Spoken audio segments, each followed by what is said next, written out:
मोर भंजा मते टुकड़े दियो बोली कांदे बोली केबे मुई भाभी भी नहीं थे। तो hello guys, welcome back to my first blog.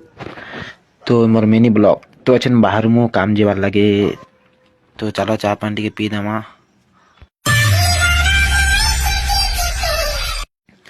तो फाइनली चाय पानी सब पी पुआ करे बाहर मु काम लगे।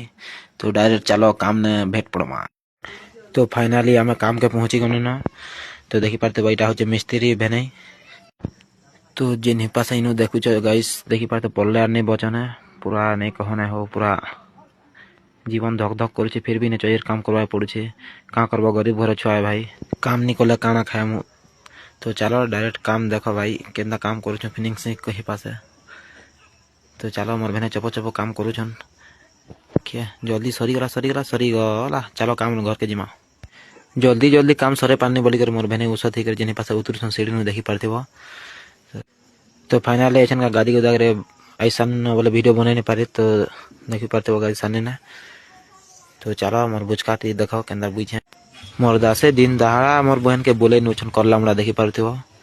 तो हेमनटा देखी करी मोर भंजा भी कांदुछन मते भी टुकड़े दियो बोली करी नहीं हो हेन्ता नहीं भाव मोर भंजा के एटा कुरकुरी नहीं आंदी जे कांदुछन। तो मोर मिनी ब्लॉग केंता लागला भल लागला like comment share and subscribe कर देबार फॉलो कर देबो हो।